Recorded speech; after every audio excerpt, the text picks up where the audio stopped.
Oh, it's been a little minute. It's been a little minute. Okay.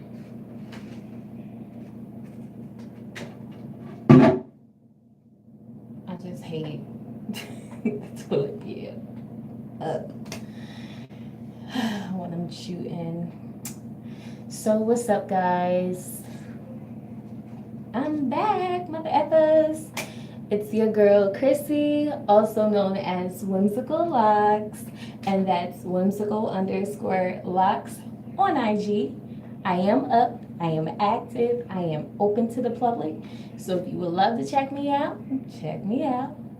You can hit the follow button if you haven't already, or you can just breeze by and see what my content is like. Okay, I appreciate it all the same. Yeah, I'm here and I'm back. So I decided to do a lock talk with you guys, just to touch base with you guys, so you can see where I'm at right now. You know, do some girl chat, some guy chat, some lock chat. You know,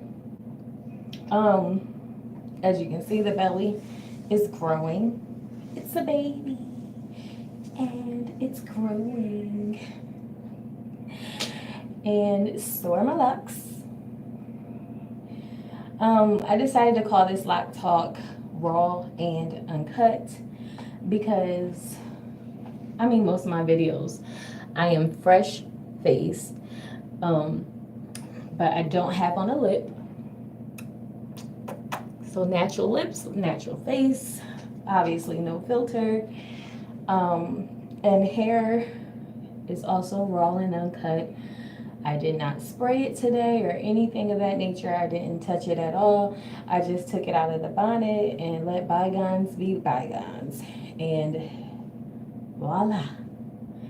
So that's why I called it raw and uncut, raw and untouched.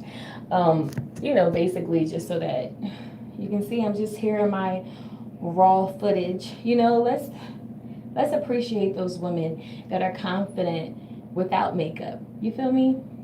That's how I feel. Let's appreciate those women that are confident without a lock style or having to do something to their hair all the time, you know?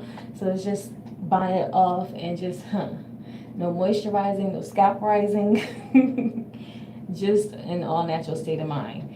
So with a raw and uncut appearance, it's only right for me to do a raw and uncut episode today.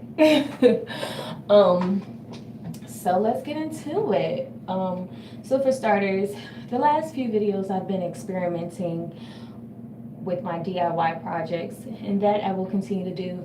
I want to find products that works best for me, that I can create in my kitchen using all natural herbs, and that will save me money. I'm very frugal, so therefore I'm looking for innovative ways that would accommodate me and my lifestyle, you know, and that makes more sense. So that's why I decided to experiment. It's more than like me buying my freaking oil that I prefer, you know. I want to make my oil and just buy the herbs that are no less than $5, you know, because most likely these oils, they cost a lot of money, you know, and they run out fast. So I wanted to make something that was going to last, and so far I have been successful with doing so. I think the last video I made was in regard to, well, the last DIY project that I made. Really, I have made another one, but I made it private because it turned out to be a fail. And I'll get into that a little later, but I made an infusion. I mistakenly called it an essential oil, but it's not an essential oil. It is an infusion oil of a blend of olive oil infused with rosemary and mint leaves. So basically, long story short, I used a crock pot, slow cooked it, and I'm just going to tell you my experience about it. So from what I was reading, you're supposed to cook that on a very low setting in a crock pot for 6 hours. For me, I cooked it in a slow cooker because that's what my mom had available for 3 hours. And I would have kept it going, and I kind of wish I stopped it at 2 hours. I kind of wish that I checked up on it around 2 hours like I had planned to, but I didn't because I was lazy on it, social media scrolling and stuff of that nature. So I didn't even actually get a chance to look at it until later. And what brought my attention was the smell. Now, the aroma wasn't pleasant, to say the least. Like, I smelled a hint of rosemary, a hint of mint, but it more smelled like it was burning. So I was like, oh, let me get this out of here, But I used what I had, and I worked with what I had, and I used it in my hair. I used it in my daughter's hair, and I love it. So as far as the smell, at first, it kind of has like a little, I don't know if it's because of the two leaves put together, and that's why I smell that smell. It kind of smells burnty to me, just a little bit, a hint of burnt, but it doesn't linger in your hair.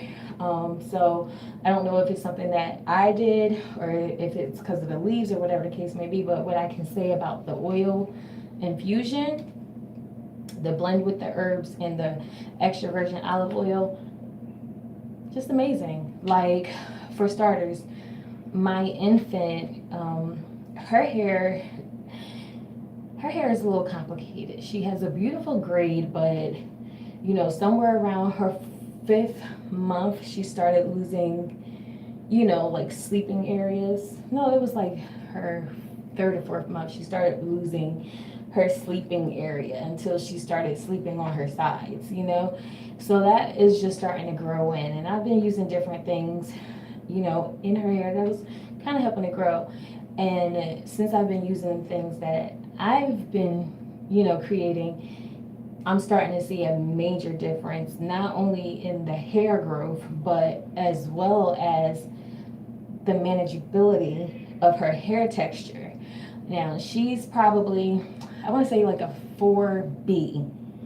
A 4B, yeah, she's like a 4B.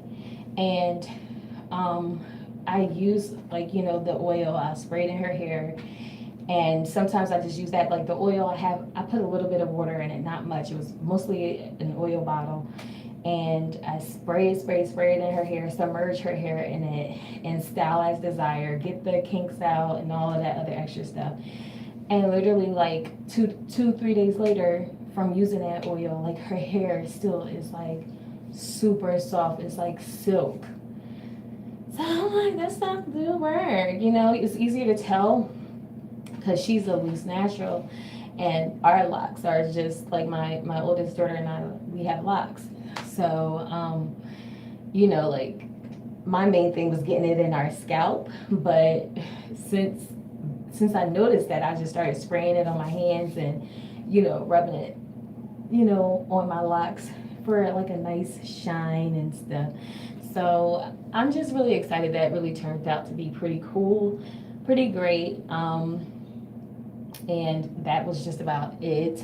But also, I did try to make an aloe vera leave-in conditioner, but as I was cutting, I'm going to post up the video. It's just really embarrassing because it was really a failed video, but I'm going to post it just so you guys can see, like, not all projects and experiments turn out to be great. But as I was cutting up the leaf, aloe vera leaf, I noticed that there was discoloration in the plant. It started to turn pink and reddish pink, and it concerned me. I'm like, I don't think that's supposed to be that color, and I'm not putting that in my hair or on my face. So threw it out. Also in that video, my daughter is in the background crying all crazy and all that other extra stuff like she's doing now. I think she just woke up from her nap, so I'm gonna cut this short. But anyways, so that was an epic fail, only because my daughter was screaming in the background while I'm trying to shoot a video, and the plant discoloration. I didn't do my research, but I've never seen anyone use you know, create anything using a discolored aloe vera leaf. So anyways, that's just what I wanted to get in touch or in tune with you guys today. I'm going to go get the baby because she's like going off. Hold on. I will get back to you guys. All right. I want to get the crying baby because she's mad at me. She just woke up from her nap. But anyways, until next time, I will talk to you later. Get some black views. Black views. Black views. All right, let me stop.